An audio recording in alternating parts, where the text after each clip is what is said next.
Part 1. The Birth of a Dark Legacy. In the early decades of the 20th century, medicine was a world caught between science and superstition, between innovation and horror. The great asylums of America were overflowing with the forgotten and the damned patients screaming in padded cells, men and women bound in straitjackets, children staring blankly through barred windows. Schizophrenia, depression, mania, and epilepsy were words whispered with fear, conditions that doctors barely understood, let alone could treat. Into this bleak landscape stepped a man whose ambition would leave a stain on history, Walter Jackson, Freeman II. The Inheritance of Medicine. Freeman was born in 1895 in Philadelphia into a family of medical prestige. His grandfather, Keene, was one of the most famous surgeons of his time, a man who had operated on presidents and written some of the first great medical textbooks. The Freeman family name carried the weight of brilliance, and young Walter grew up believing he was destined to continue the dynasty. But even in his childhood, Walter was different. He was fascinated not just with healing, but with control, how the mind could be bent to human will. He dissected animals with meticulous curiosity. He read obsessively about the brain, about behavior, about the mysteries of human thought. Friends described him as charming, yet cold, a man whose ambition overshadowed his compassion. In 1924, Freeman earned his medical degree at Yale and completed his neurology training at the University of Pennsylvania. He was brilliant, eccentric, and theatrical, a man who enjoyed making a spectacle of his intellect. His colleagues admired his knowledge but often whispered about his arrogance. Even then, Freeman seemed less interested in working within the system and more interested in bending it to his vision.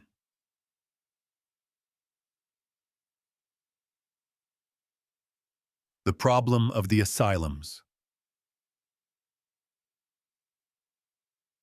By the 1930s, America's psychiatric hospitals were drowning in despair.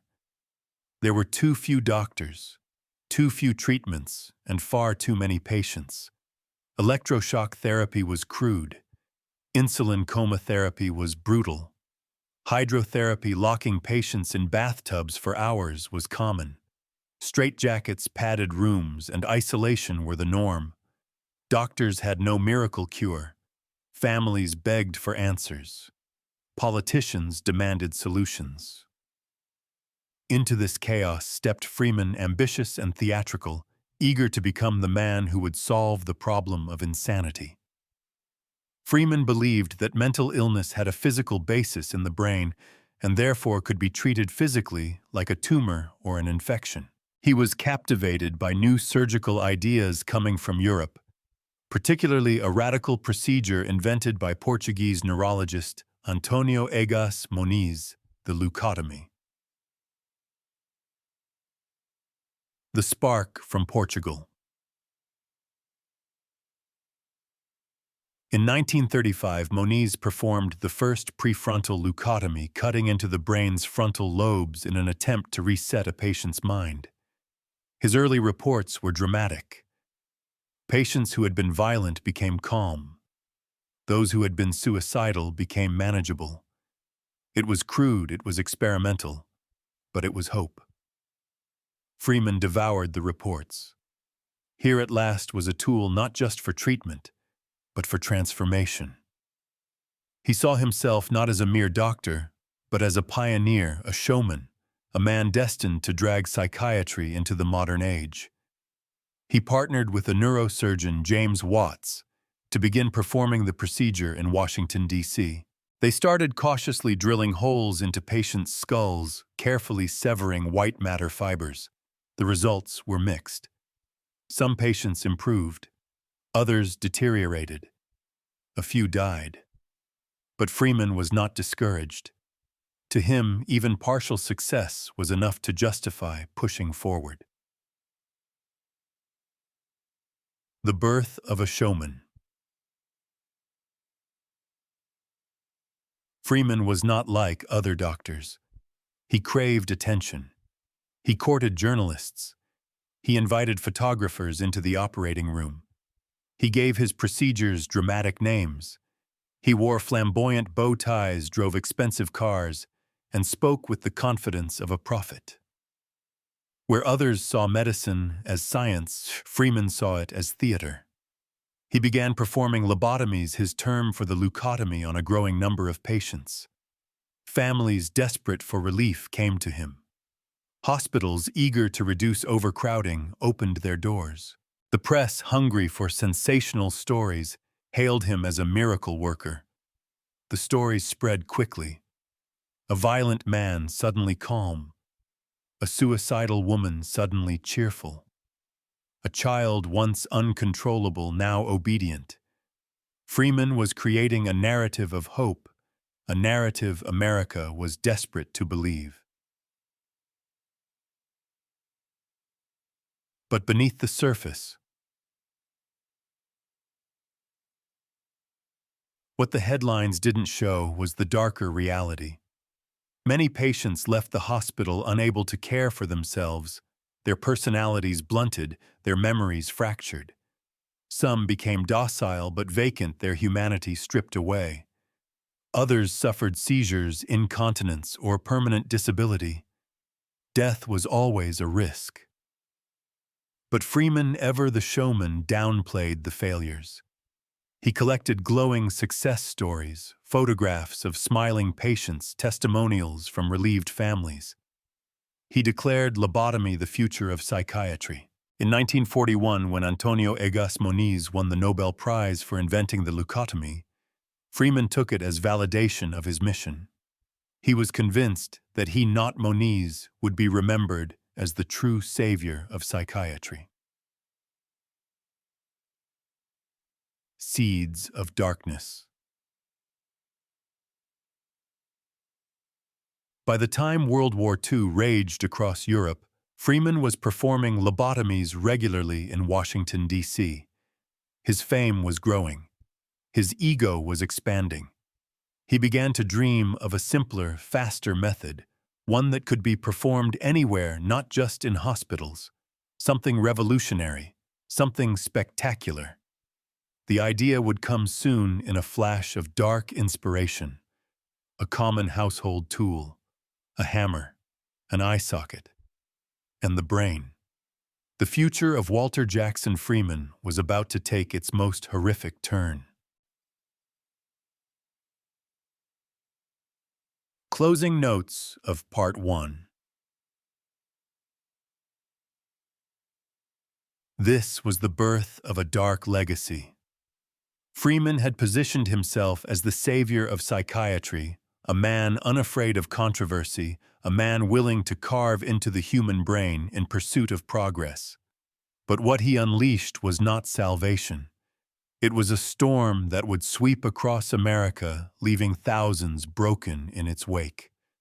The stage was set, the curtain was rising, and the ice-pick doctor was waiting in the wings. Part 2. The birth of the ice-pick method. The year was 1945. The world had just emerged from the most devastating war in history. Soldiers returned home haunted by trauma, their minds fractured by the brutality of combat. Hospitals filled with veterans who could not sleep, who screamed at night, who stared blankly into the distance. America faced not only the physical scars of war, but the psychological ones as well. Into this fragile landscape, Walter Jackson Freeman saw his moment. His lobotomy procedures had gained him notoriety, but he was restless. The traditional method, drilling holes into the skull and delicately cutting brain fibers, was too slow, too technical, and too dependent on trained surgeons. Freeman wanted something faster, something so simple it could be done almost anywhere.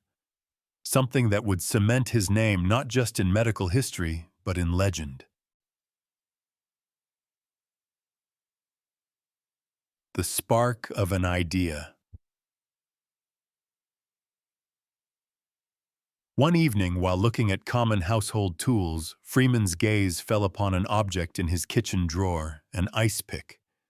Long, thin, and sturdy, it looked disturbingly similar to a surgical probe. To most people, it was nothing more than a utensil for cracking ice cubes. But to Freeman, it was revelation. Here was a tool that could bypass the skull entirely. Here was the key to mass-producing lobotomies. His idea was simple, horrifying, and revolutionary. Instead of opening the skull, he would slide the ice pick-like instrument through the thin bone of the eye socket, striking it with a hammer to break into the brain. Once inside, he could sweep the instrument back and forth, severing connections in the frontal lobes. No need for sterile operating rooms.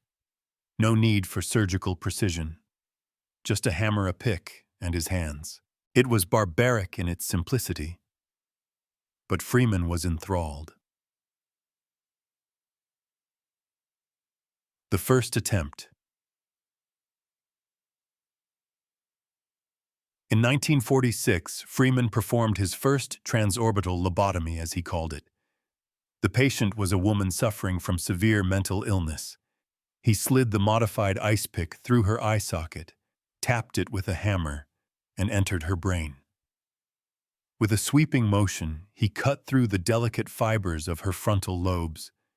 Then he withdrew the instrument, bandaged her face, and waited. The woman survived. She was calmer, quieter, more obedient. To Freeman, it was proof. The method worked. He had unlocked a way to treat thousands, maybe millions of people who had been locked away in asylums. But what Freeman saw as progress, others would later recognize as cruelty.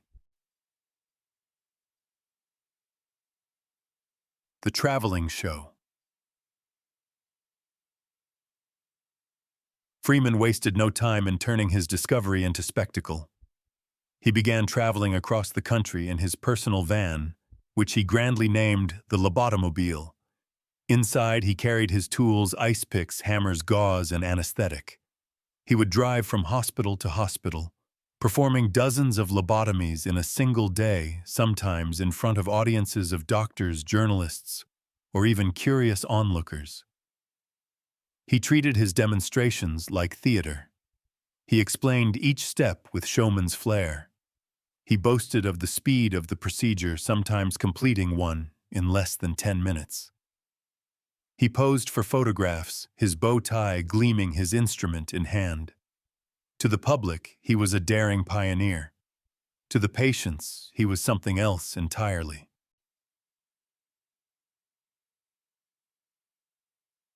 The numbers grow. By the late 1940s, Freeman had performed hundreds of lobotomies. Soon, that number grew into the thousands. Men, women, children, no one was off limits. Housewives suffering from depression, veterans haunted by war, teenagers deemed unruly by their parents, all became candidates for the ice pick.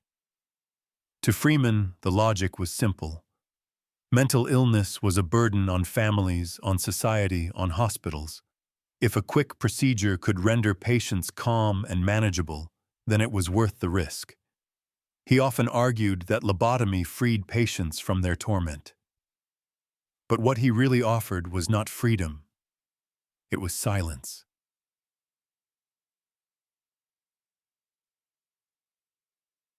The victims behind the headlines. The headlines celebrated him. Newspapers called him a miracle worker. Families desperate for relief praised him.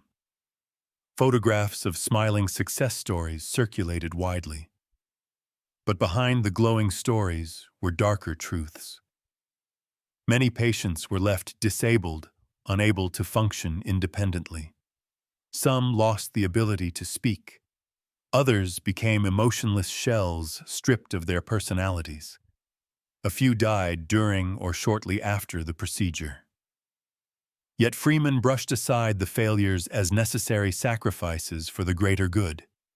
He argued that even if a patient's personality was blunted, it was better than their previous suffering. It was a chilling logic, one that reduced human lives to statistics, one that justified irreversible harm in the name of progress.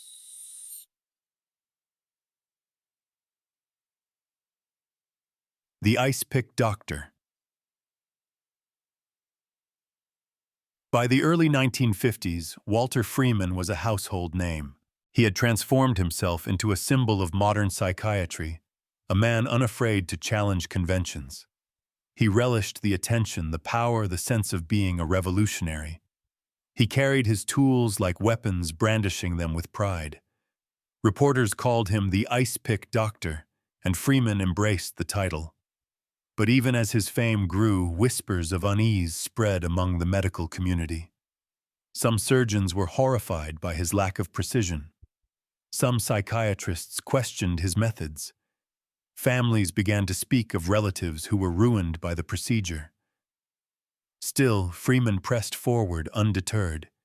He believed history would vindicate him.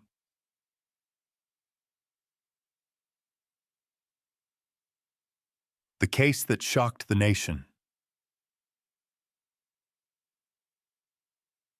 In 1949, Freeman performed a lobotomy on Rosemary Kennedy, the sister of future U.S. President John F. Kennedy. Rosemary had struggled with learning difficulties and mood swings. Her powerful family, desperate for a solution, turned to Freeman. The operation left her permanently incapacitated with the mental capacity of a child. She would spend the rest of her life hidden away in institutions. The case was kept secret for years, but when it was revealed, it cast a shadow over Freeman's work.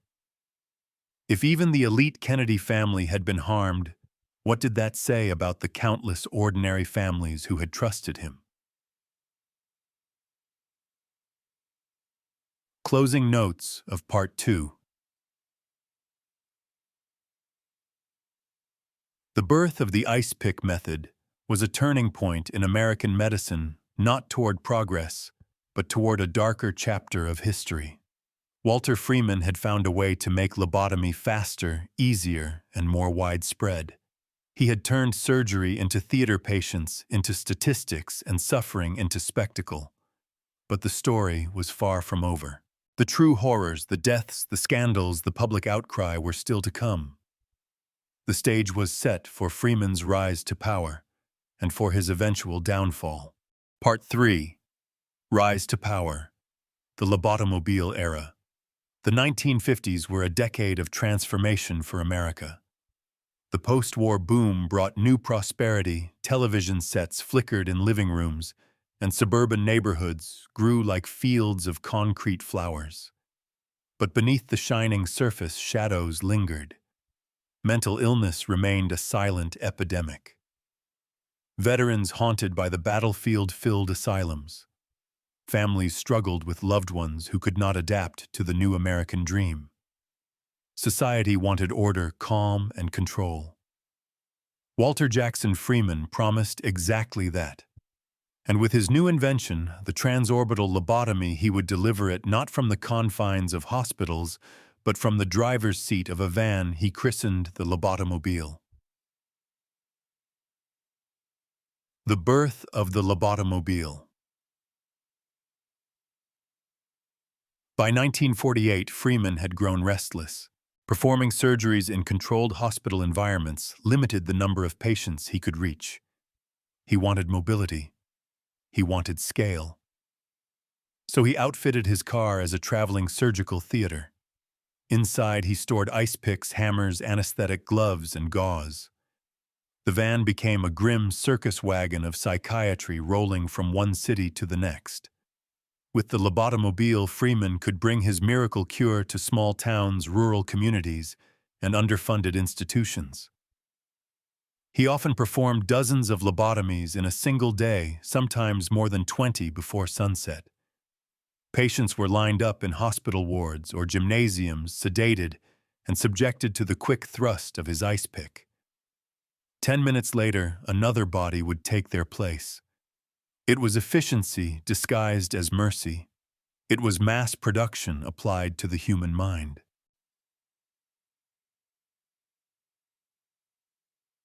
The showman surgeon.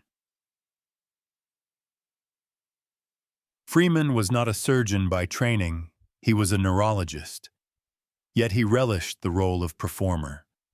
His surgeries were conducted with theatrical flair, often in front of audiences of doctors, journalists, or curious onlookers. He wore his signature bow tie, cracked jokes, and explained his technique as if he were a professor demonstrating a new trick.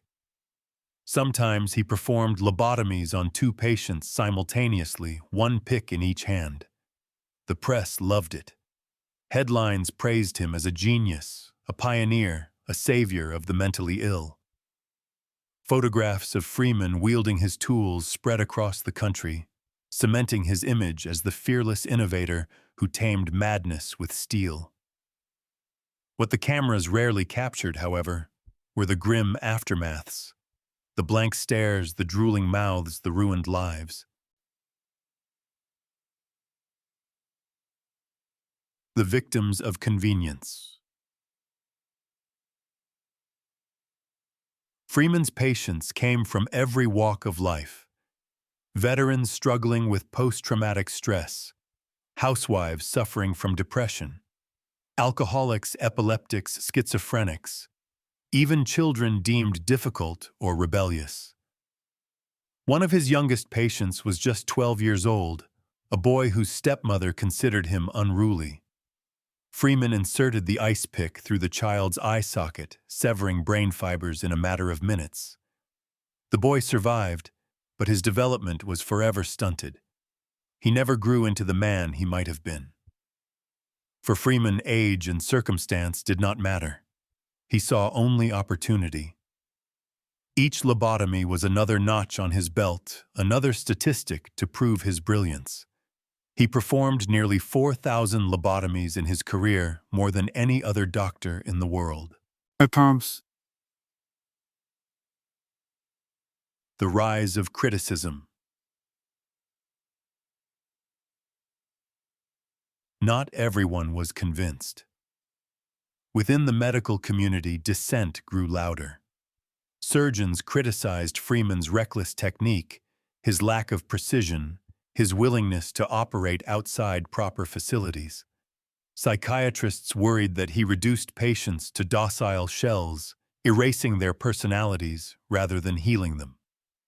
Families began speaking out, recounting stories of relatives who were worse off than before, or who had died as a result of the procedure. Yet Freeman dismissed these criticisms as the resistance of narrow-minded colleagues. He believed he was ahead of his time.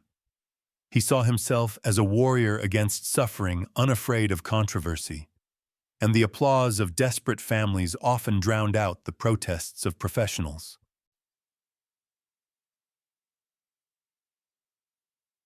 The Kennedy tragedy.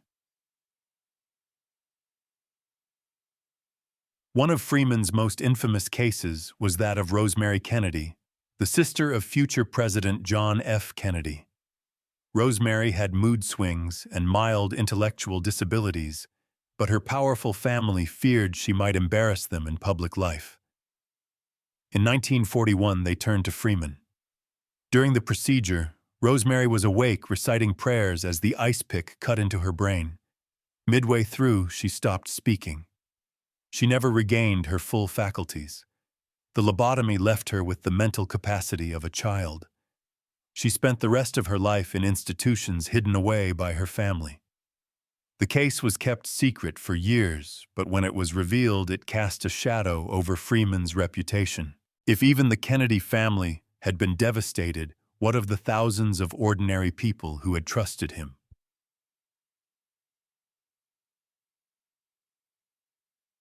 The height of his power. By the mid-1950s, Freeman was at the peak of his career. He had performed thousands of lobotomies across the United States.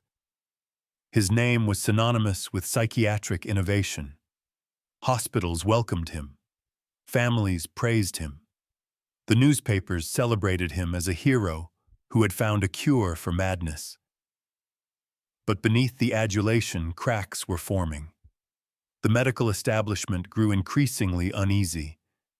Alternatives to lobotomy, such as antipsychotic drugs, began to emerge. The tide of history was shifting, though Freeman refused to see it. The lobotomobile's legacy. The lobotomobile became a symbol of Freeman's rise and of his hubris. It was a vehicle of convenience but also of destruction.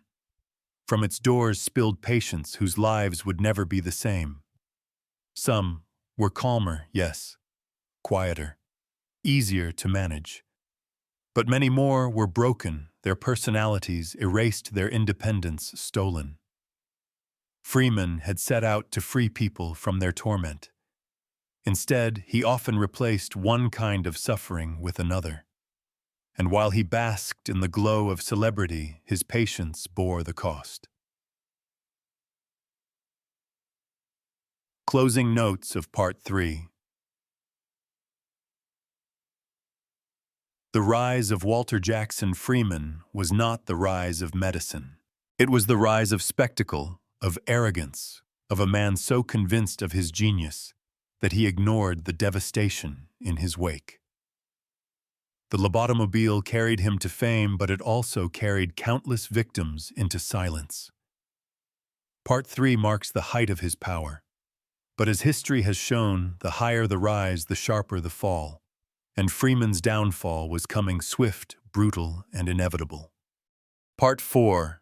Cracks in the Empire. Criticism, tragedies, and resistance. By the mid-1950s, Walter Jackson Freeman was at the very height of his fame. Newspapers praised his ice-pick lobotomy as a miracle cure. Families desperate for relief lined up outside hospitals and state institutions begging for his traveling lobotomobile to arrive. He was adored by many, feared by some, and envied by his colleagues. For a moment, it seemed as if he had triumphed over madness itself. But history has a way of humbling even the boldest of men. And Freeman's empire, built on the fragile foundation of hope and spectacle, began to crack under the weight of its own excesses. The bodies left behind. Every revolution leaves its casualties. Freeman's revolution was no exception. Behind the celebratory headlines lay thousands of ruined lives, patients who emerged from surgery not healed but diminished. Some were left mute, incontinent, or paralyzed. Others lost the ability to feel joy, grief, or anger, reduced to a state of emotional flatness. Families who had hoped for salvation found themselves caring for shells of the people they once knew. Death was also a constant companion. While Freeman rarely spoke of it publicly, medical records revealed a grim truth. A significant percentage of his patients died from cerebral hemorrhages, seizures, or infections caused by his crude methods. In some hospitals, entire wards bore witness to the silent procession of bodies wheeled away after failed lobotomies. The tragedy was not only physical, but existential. Freeman's technique often robbed patients of the very qualities that made them human: the spark of individuality, the depth of personality, the fire of ambition. What remained were docile bodies, easier to manage, but stripped of their essence.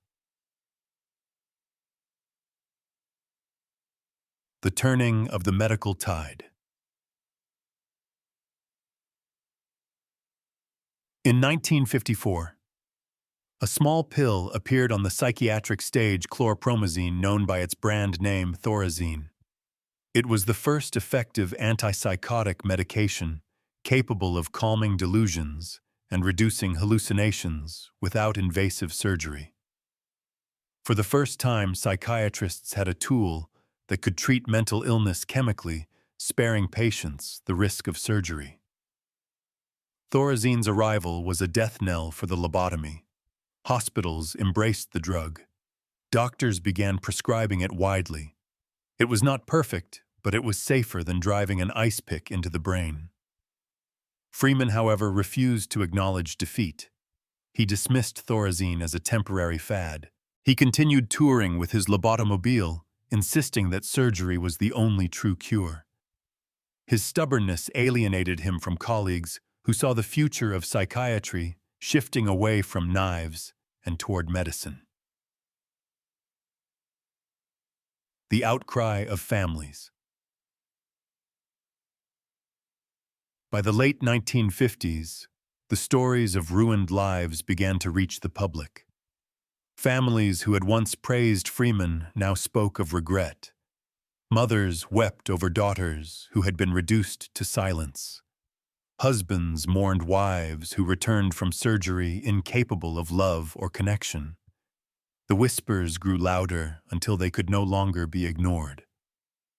One particularly tragic case involved Howard Dully, a 12-year-old boy whose stepmother considered him disobedient. In 1960, Freeman performed a lobotomy on him.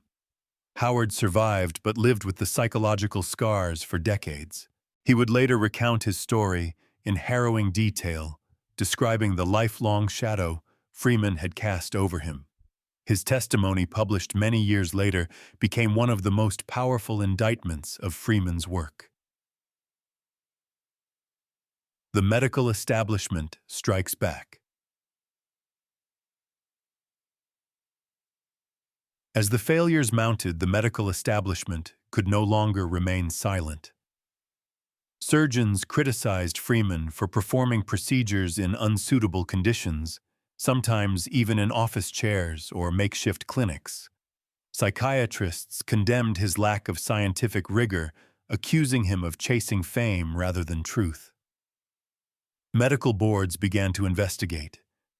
The image of Freeman as a heroic pioneer gave way to that of a reckless showman.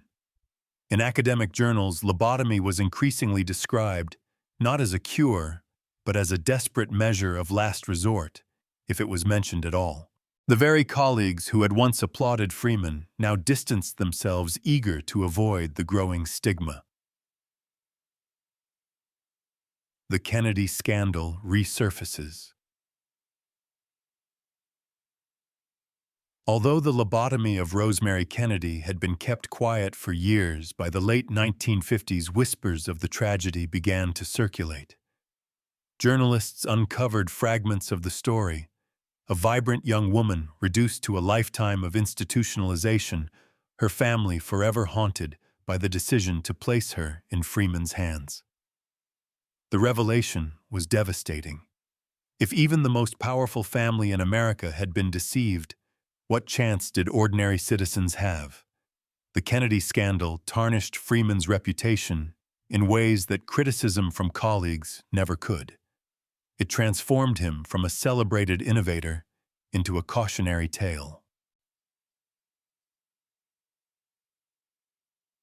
The beginning of the end.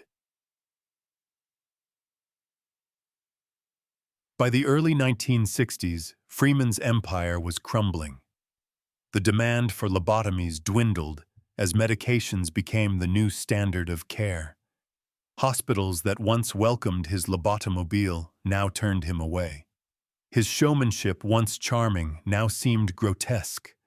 The world had moved on, but Freeman had not. Still, he refused to stop.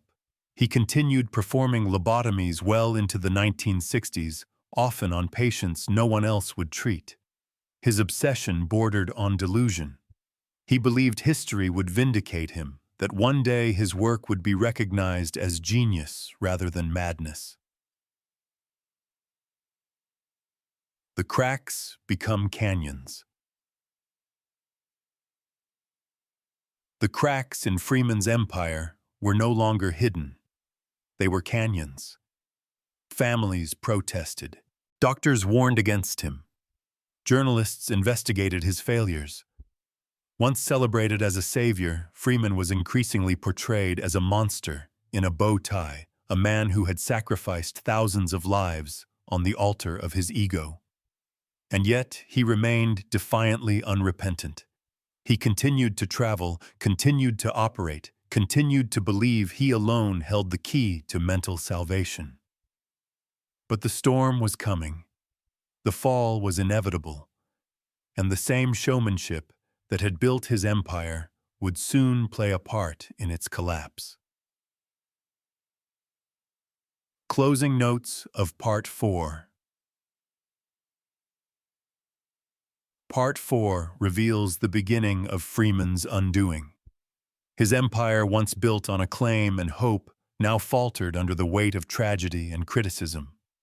The arrival of antipsychotic drugs, the voices of families, and the outrage of professionals signaled the death of the lobotomy era.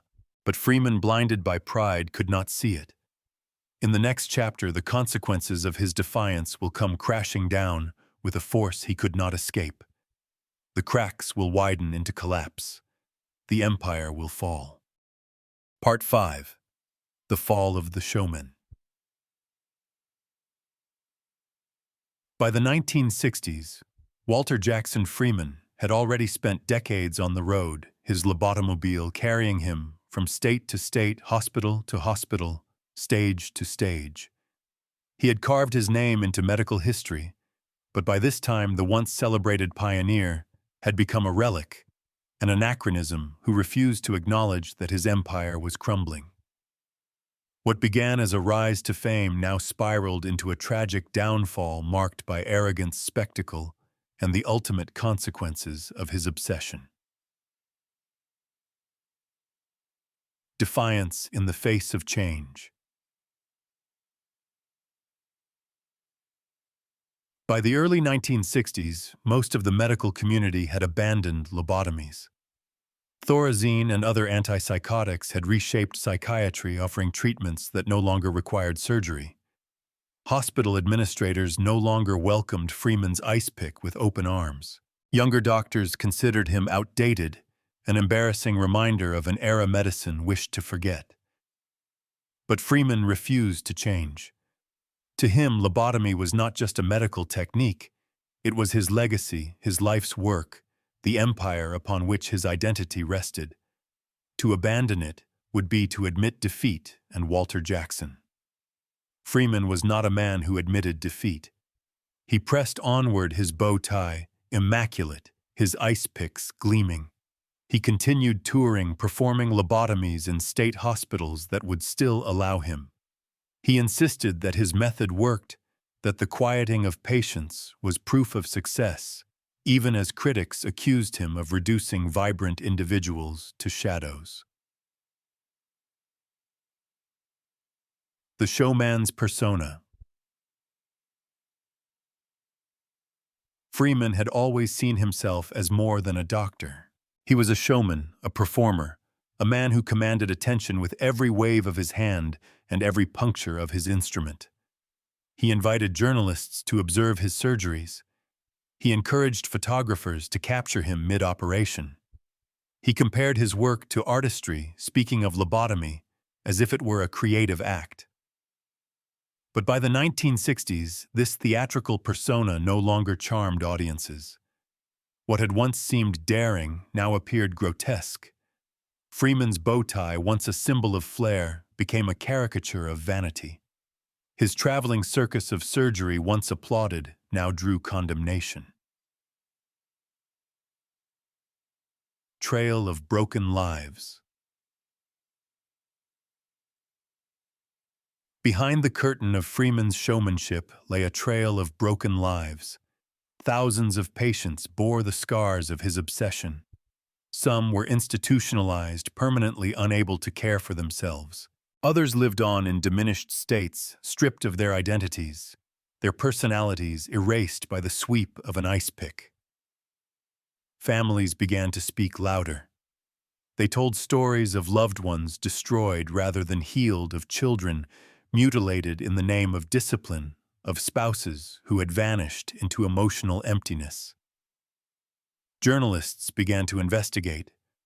Stories of tragedy spread. Freeman could no longer hide behind the illusion of miracles. The fatal operation. In 1967, The beginning of the end arrived. Freeman performed his 3/500th lobotomy on a patient named Helen Mortensen, a woman he had already operated on twice before. This time the procedure went terribly wrong. Helen suffered a massive brain hemorrhage and died on the operating table. It was not the first time Freeman had lost a patient, but it was the last straw. His reckless persistence had finally caught up with him. The hospital where he had performed the operation banned him from ever practicing there again. Across the country, doors closed to him. The medical establishment, which had long since distanced itself, now fully rejected him. The empire had fallen. Exile and obsession. Banished from hospitals. Freeman wandered.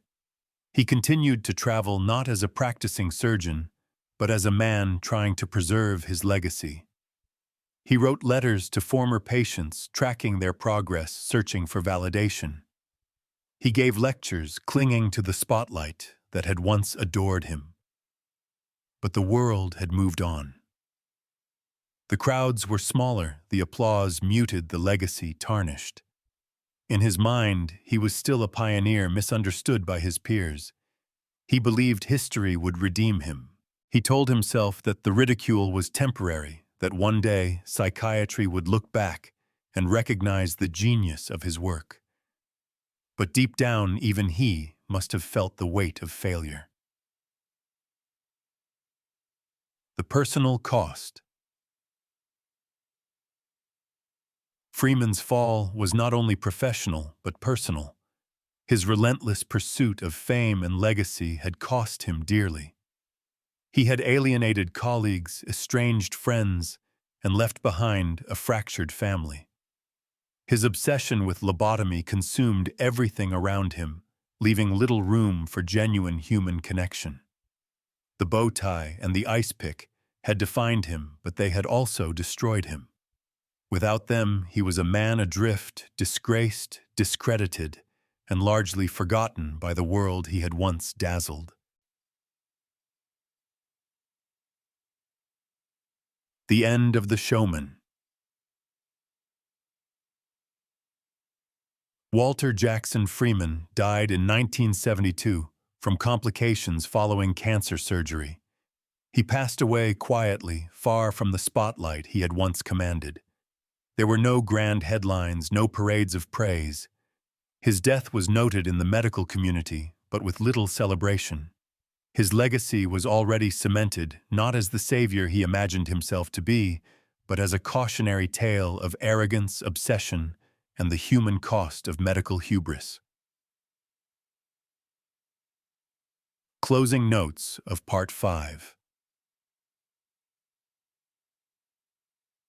Part 5 marks the collapse of Freeman's empire.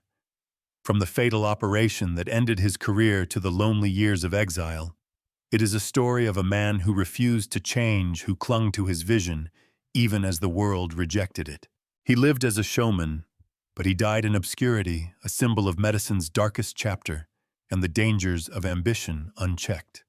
In the next chapter, we will look not at Freeman's personal decline, but at the scars he left behind, the patients, the families, and the culture forever changed by his icy touch. Part 6. The Patients' Voices and Aftermath. Walter Jackson Freeman's downfall did not silence the voices of those most affected by his crusade, the patients and their families. If Part 5 chronicled the collapse of the showman's empire, then Part 6 belongs to the people left behind in the wake of his ice pick, the men, women, and children whose lives were forever altered by the stroke of his instrument. Their voices, long suppressed or ignored, began to emerge as society shifted and medicine re-examined its past. What followed was not only an outpouring of grief and anger, but also a cultural reckoning with the meaning of healing, the ethics of power, and the human cost of ambition. The silenced voices speak. For decades, the voices of lobotomy patients were nearly absent from the public record. Many of them could not articulate their experiences after surgery. Others were institutionalized for the rest of their lives, their capacity to testify erased, along with their frontal lobes. Families bound by shame and stigma often kept silent. But as the 1960s gave way to the 1970s, a different climate began to emerge. The civil rights movement, the rise of patient advocacy, and new ideas about human dignity pushed stories of lobotomy survivors into the public eye. Journalists began interviewing families. Authors began documenting cases. Scholars turned their attention to psychiatry's darkest chapters. Slowly, the silence broke. Stories of survival.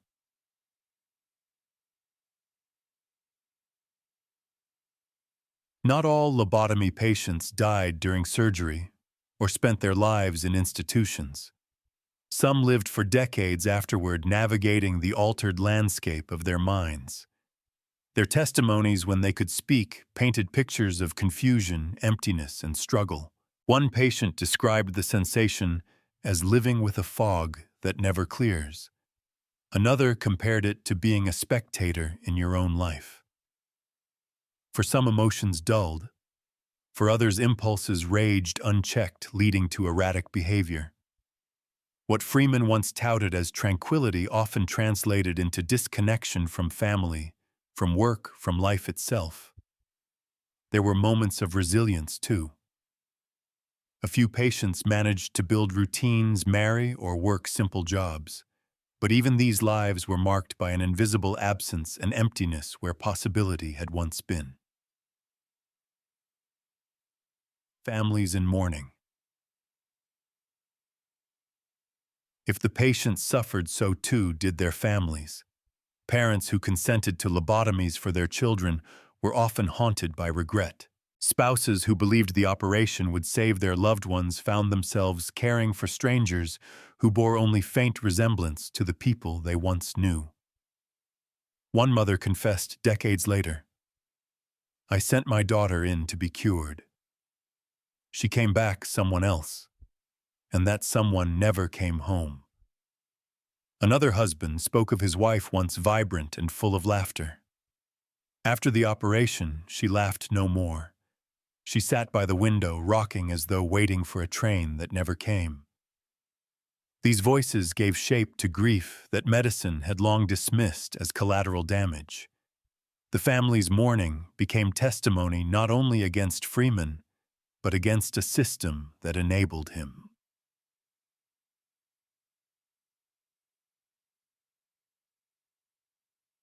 The rise of investigative journalism.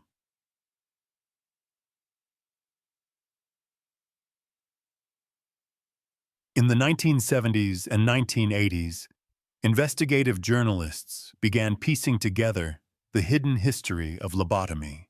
They tracked down survivors, interviewed families, and unearthed hospital records. What emerged was a chilling portrait of unchecked medical power and the fragility of human rights.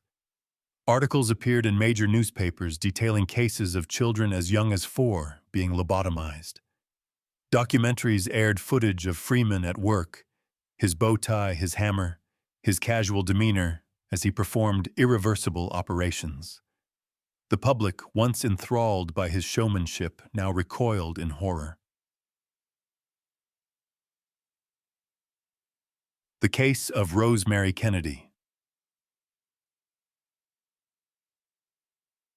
Perhaps the most famous lobotomy patient was Rosemary Kennedy, sister of President John F. Kennedy. Though her operation had been performed by Freeman's colleague James Watts, Rosemary's tragic story symbolized the human cost of the procedure. Once a spirited young woman, Rosemary was left incapacitated, requiring lifelong institutional care. The Kennedy family, shrouded in secrecy, eventually revealed the truth.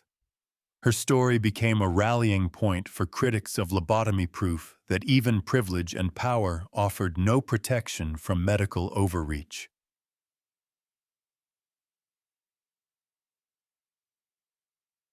The cultural reckoning.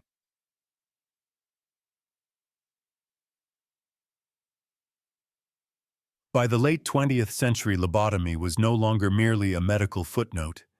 It was a cultural wound. Plays, films, and novels referenced it as a metaphor for control erasure and dehumanization.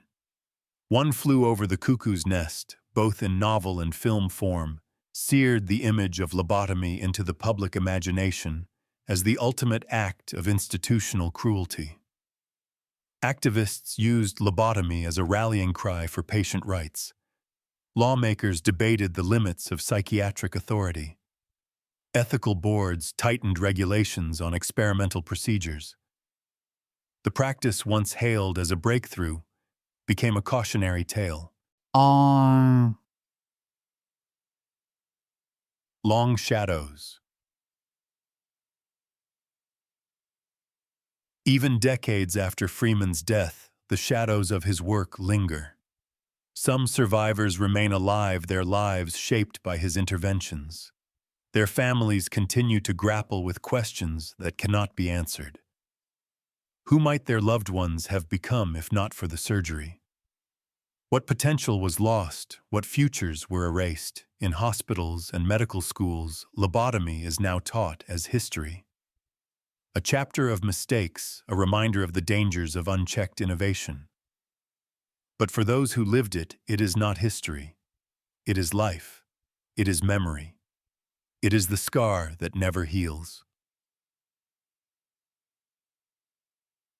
Closing notes of Part 6.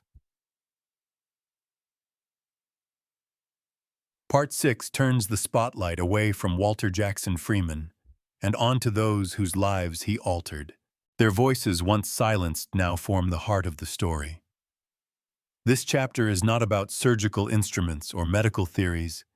It is about people, about families, about loss. And yet, it is also about survival.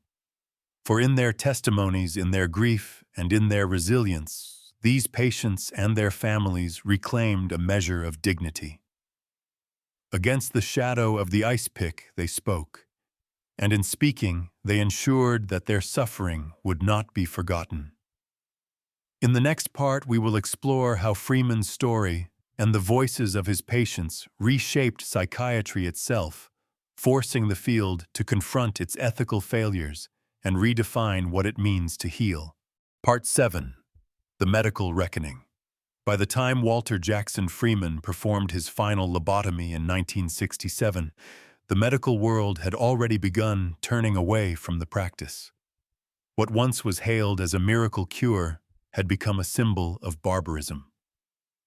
In this chapter, we move from the ruined lives of patients and families, Part 6, to the halls of medicine itself, the conferences, journals, and committees where Freeman's legacy was dissected, condemned, and ultimately reshaped into a lesson about ethics, science, and the limits of human ambi.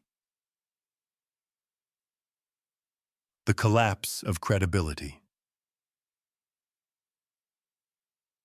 In the early 1950s, Freeman stood as a respected figure on the international psychiatric stage. He spoke at conferences, published papers, and trained doctors in his transorbital method. Hospitals across the United States requested his services. But by the late 1950s, cracks began to show. New drug treatments, particularly chlorpromazine marketed as Thorazine, offered a non-surgical way to calm agitation and stabilize psychosis. Unlike lobotomy, these drugs could be adjusted, reversed, or discontinued. The drug revolution. Chlorpromazine was introduced into U.S. hospitals in 1954. Within months, psychiatrists noticed remarkable changes. Patients once locked in padded cells sat quietly in day rooms. Voices of paranoia dimmed. Hallucinations lost their sharp edge. It was not a cure, but it was a management tool, and one that did not require ice picks, hammers, or broken skulls. The rise of lithium for manic depression and antidepressants for mood disorders further reduced the appeal of lobotomy. For the first time, psychiatry had a chemical arsenal. Freeman's surgery of the soul seemed crude and irreversible compared to the flexibility of medication. Ethical storms. Drugs, there was the ethical reckoning. By the 1960s, medicine was entering a new era of accountability. The horrors of Nazi medical experiments exposed during the Nuremberg trials had led to the creation of the Nuremberg Code, a set of principles demanding informed consent and the protection of subjects in research. These ideas filtered into psychiatry, forcing a reconsideration of practices once taken for granted.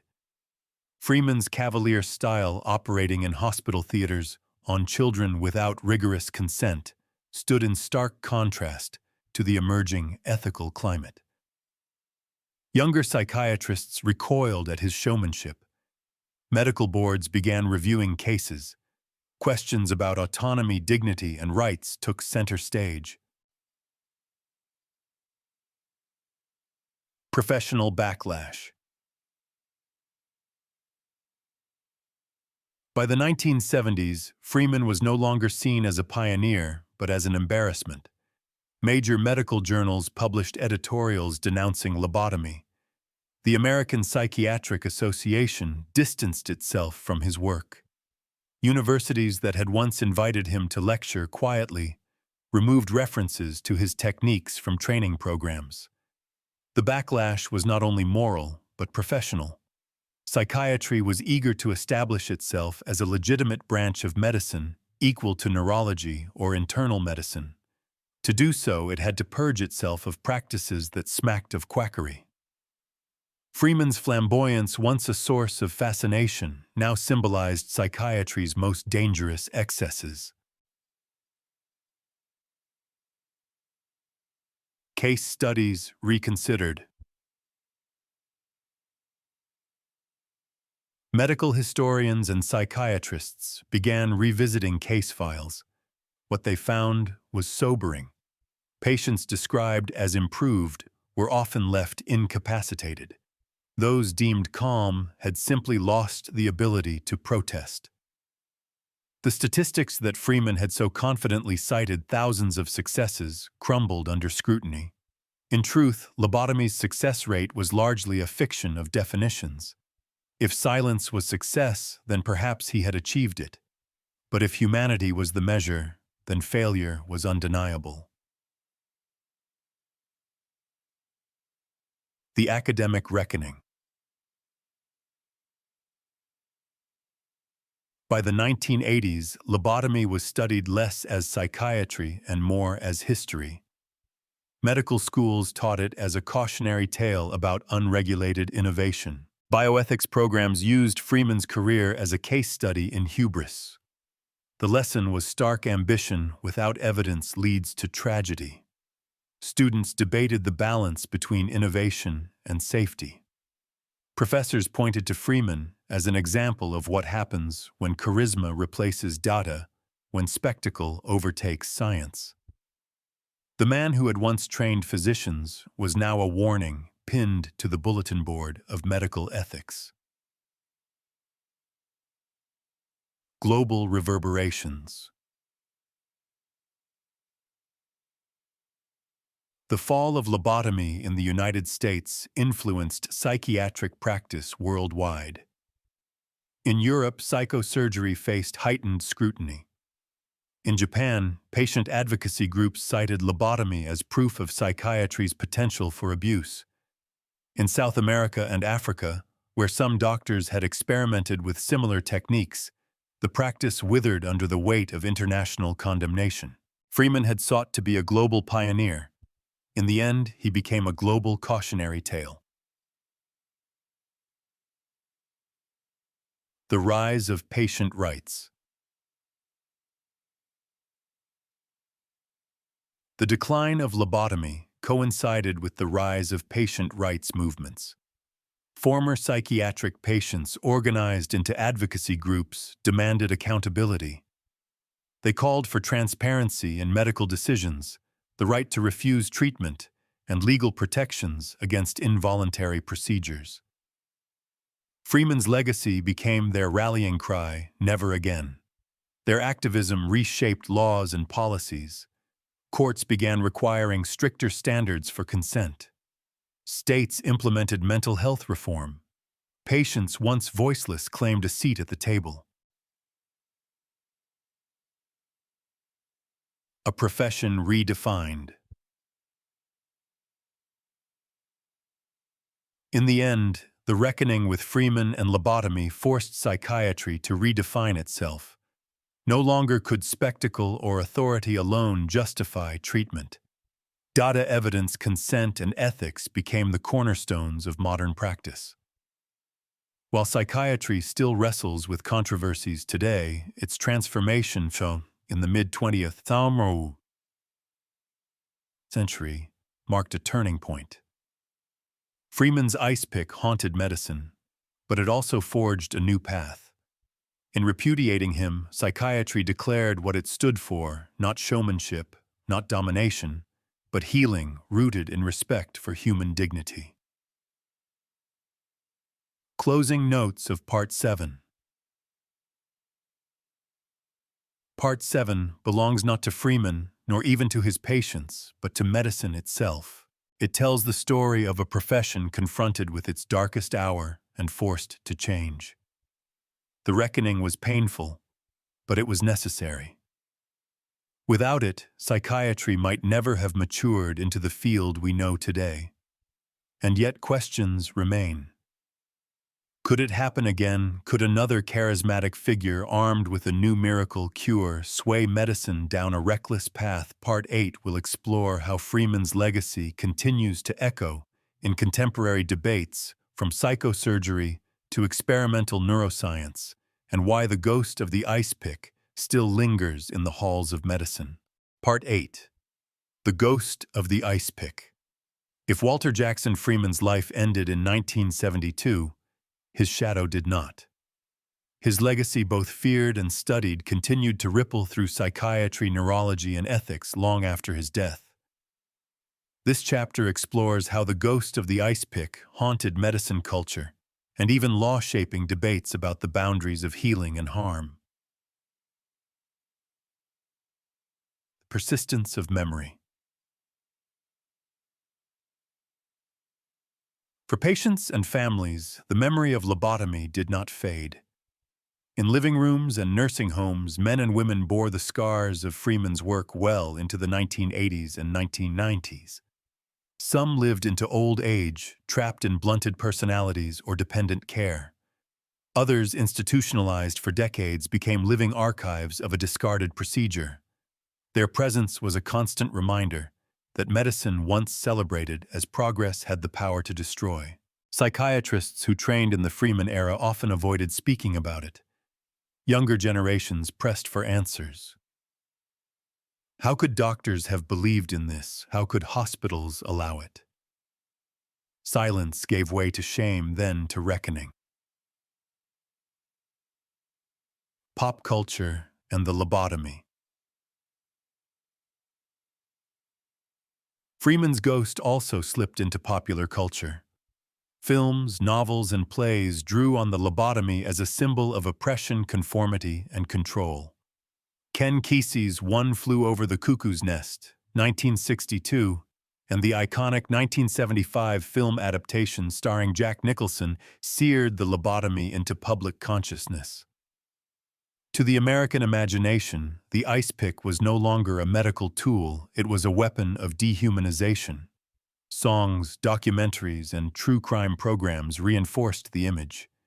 Freeman himself became a character portrayed alternately as a misguided visionary and a sadistic showman. His shadow loomed in fiction because his reality was almost too unbelievable. The rise of neuroscience. Meanwhile, real medicine advanced. By the 1990s, neuroscience was entering a golden age. MRI and PT scans revealed brain circuits in unprecedented detail. Researchers mapped networks for emotion memory, and decision-making. The brain was no longer a black box. It was a living landscape. Yet Freeman's ghost whispered here too.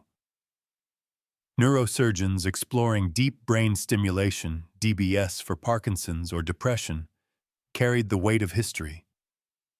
Every journal article on psychosurgery cited lobotomy as the dark prelude. Scientists presenting experimental interventions were asked, "How do we know this is not another lobotomy?" Freeman's ice pick hovered over every electrode and scan.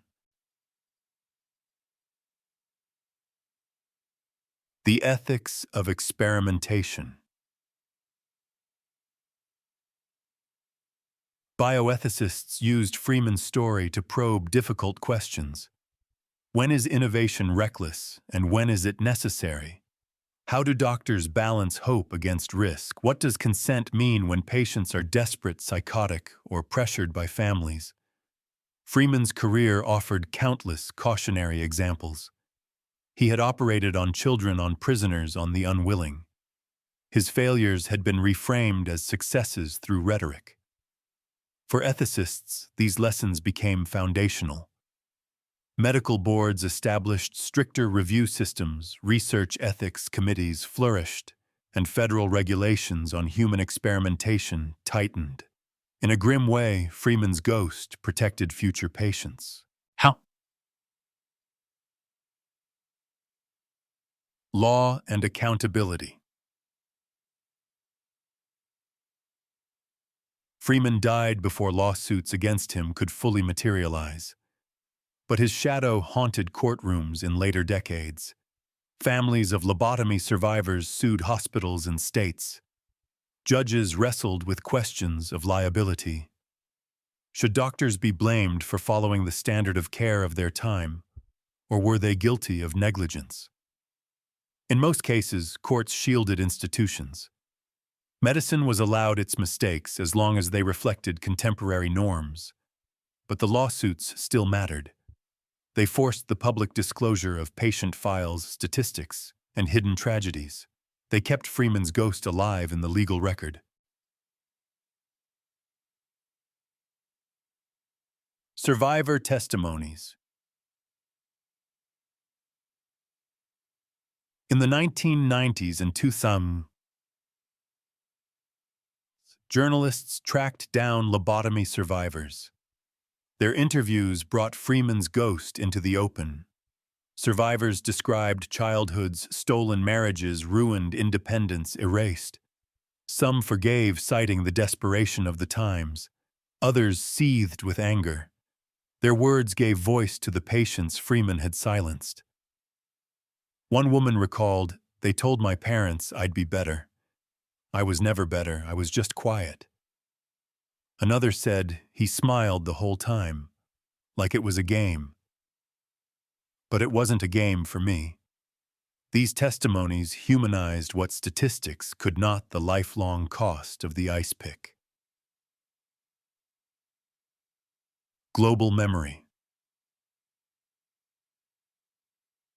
Freeman's ghost traveled beyond America. In Europe, activists cited lobotomy when campaigning against forced psychiatric interventions. In Latin America, his story was invoked in protests against abuses in mental hospitals. In Asia, documentaries aired his legacy as a warning. He became a global ghost, less a man than a symbol of medicine gone astray. In bioethics conferences across continents, one question recurred: what safeguards must we put in place so that another Freeman cannot rise? His specter kept vigilance alive. The metaphor of the ice pick. 21st century, the ice pick was more than a tool, it was a metaphor. Journalists described invasive policies as lobotomizing. Teachers used it to describe crushing creativity. The word entered everyday language as shorthand for violence against the mind. Freeman's ghost lived not only in medicine, but in metaphor. Contemporary parallels. And yet, even as lobotomy was rejected, its echoes persisted in new debates. Controversies over electroconvulsive therapy, ECTT, ketamine for depression, psychedelic-assisted psychotherapy, and genetic editing all carried whispers of Freeman's ghost. Patients asked, "Will this be another lobotomy?" Doctors reassured, but history loomed. The tension was clear: progress requires boldness, but boldness risks harm. Freeman had crossed that line without restraint. Today's scientists walk it with constant awareness of the ghost at their backs.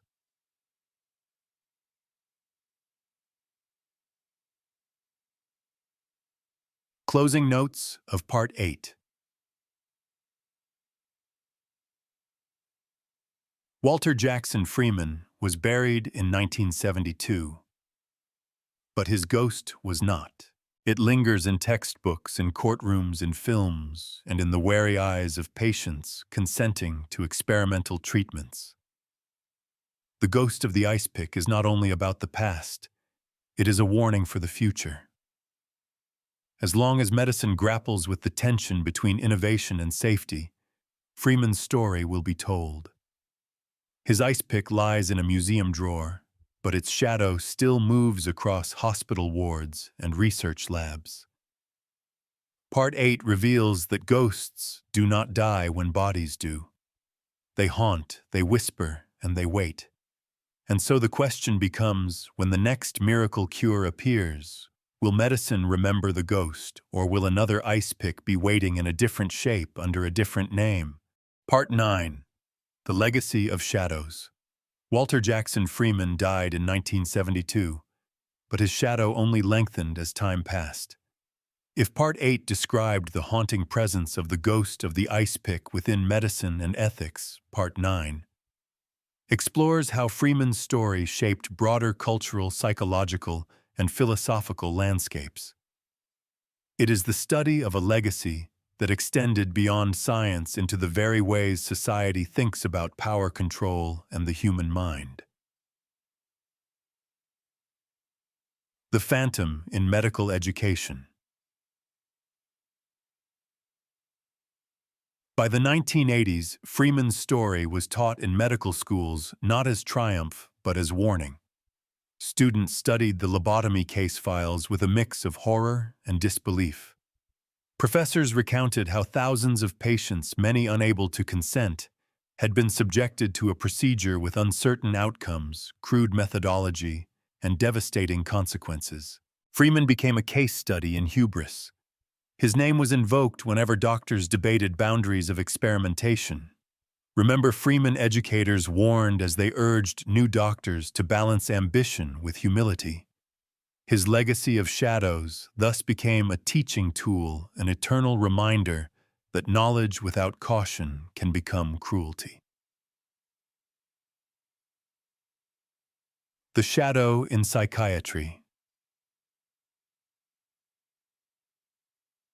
For psychiatry. Freeman's shadow was particularly heavy. The field had long struggled for legitimacy, caught between medicine and psychology, science and speculation. The lobotomy scandal deepened distrust. Patients and families began to view psychiatrists not as healers, but as dangerous experimenters. The shadow stained an entire profession. It took decades and the rise of new medications, therapy techniques, and neuroscientific discoveries for psychiatry to recover. Even then, the specter of the lobotomy lingered. In every public conversation about psychiatric treatment, skeptics raised the memory of the ice pick. Freeman's shadow could not be separated from the profession that once celebrated him. The personal shadows. Beyond medicine. Freeman's work left personal shadows that stretched across generations. Families torn apart by lobotomy lived with grief and silence. Some survivors were institutionalized until death, their siblings and children carrying unspoken trauma. Others returned home, but their altered personalities reshaped entire family dynamics, creating cycles of care, resentment, and sorrow.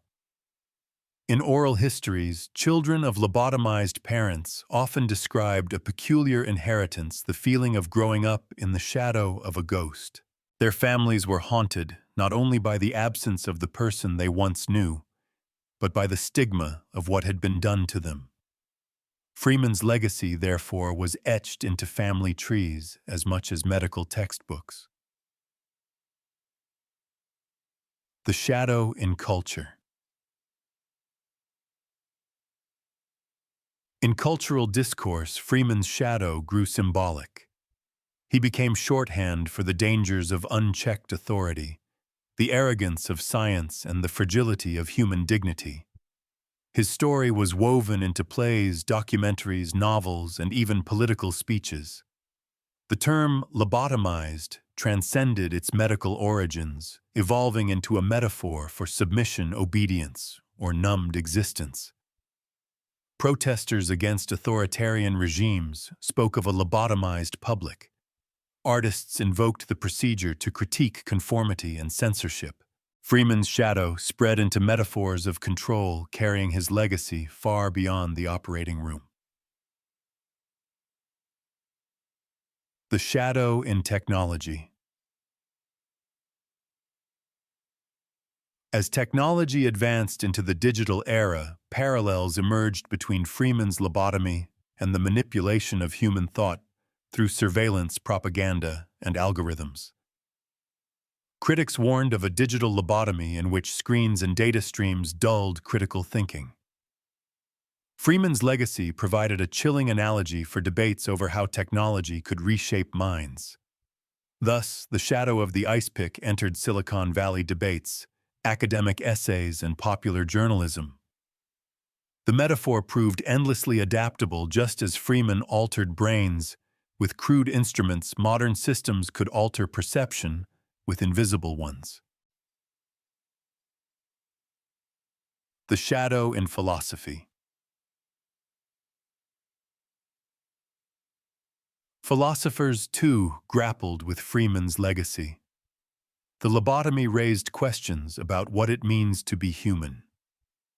If a person's personality can be changed with a few taps of an instrument, what is the essence of identity? If medicine can strip away autonomy, what is the boundary between body and self? The shadow of Freeman became a philosophical provocation. Debates on free will, consciousness, and dignity often turned to the lobotomy as a cautionary image. Freeman had not only scarred individuals, he had scarred the very concept of the self.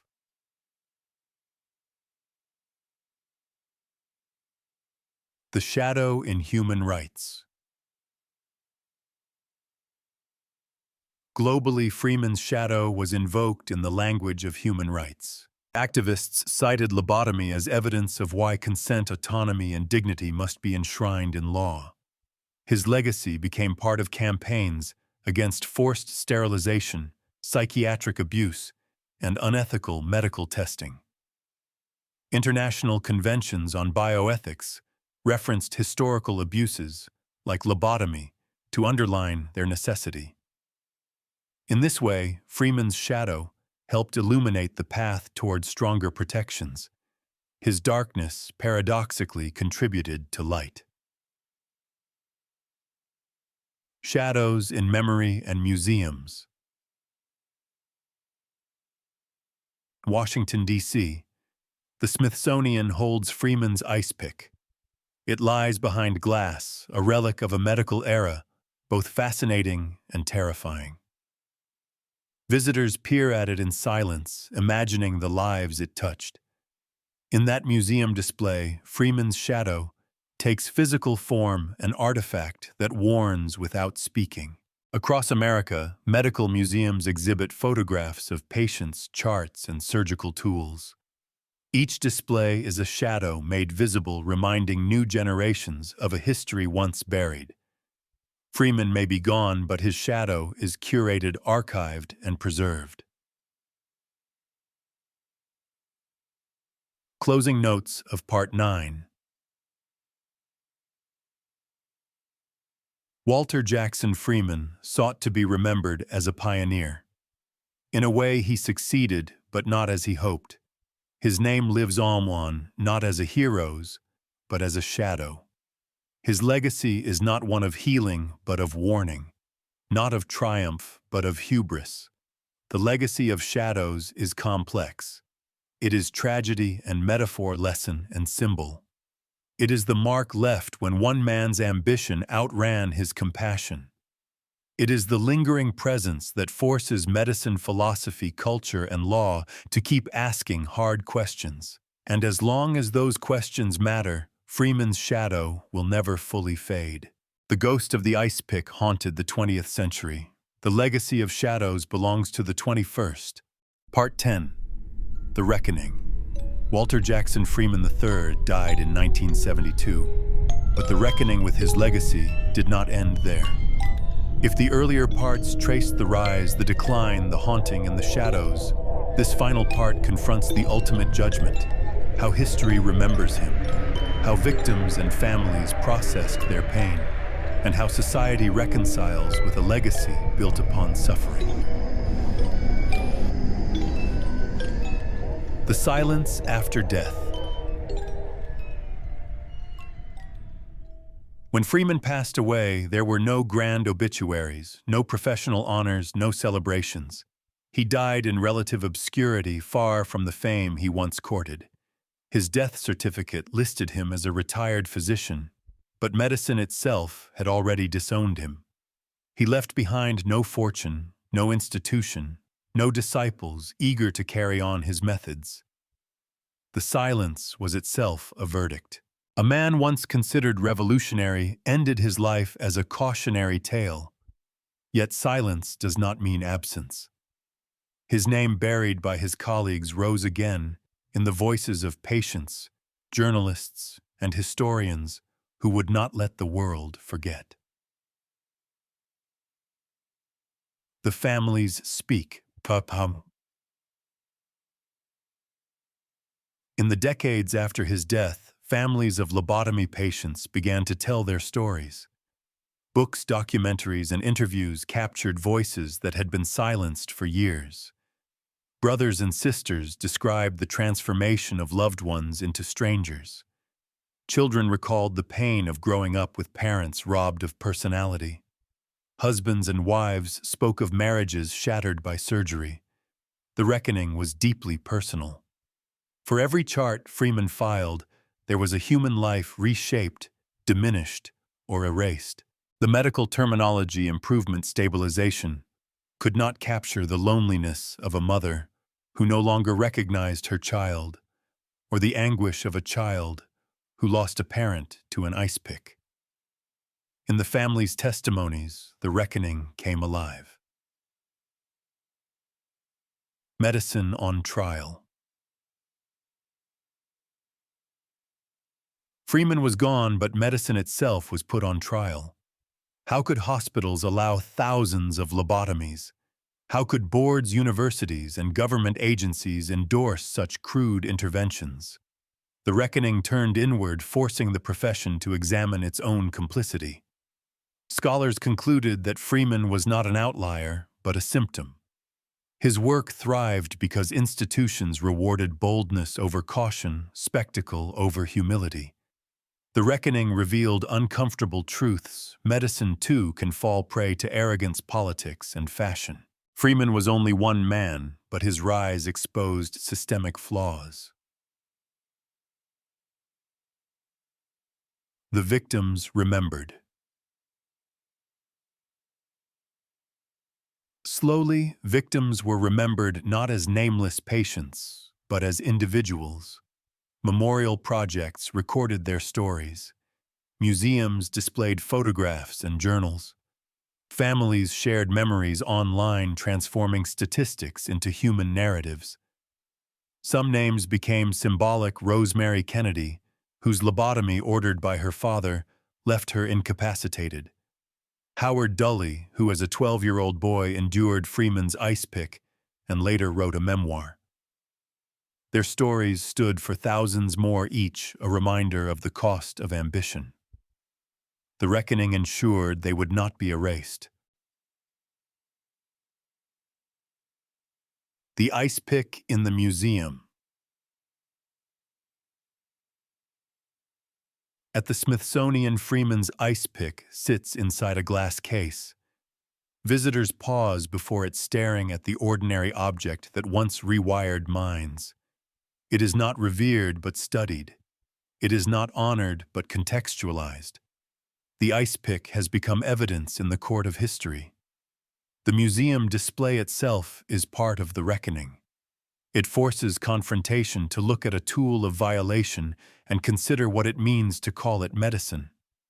To realize how thin the line is between healing and harm, innovation and cruelty. The ice pick no longer belongs to Freeman. It belongs to history as proof of what must never return.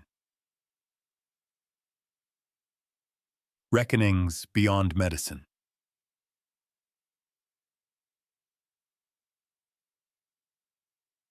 The reckoning extended beyond psychiatry and medicine. It became a metaphor for accountability in politics, technology, and ethics. Freeman's story was used in debates about surveillance, genetic engineering, and artificial intelligence. The lesson was clear: unchecked ambition, no matter how visionary, can end in violation. Thus, Freeman's reckoning echoed in classrooms, courtrooms, and policy debates. His name became a warning against blind trust in authority. The reckoning of medicine became a reckoning of society. The shadow of the future. Even as medicine advanced, the shadow of Freeman lingered.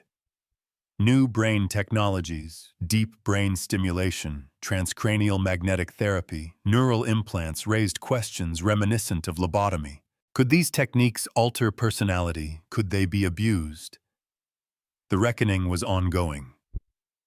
Every innovation had to answer the question, how do we avoid another Freeman?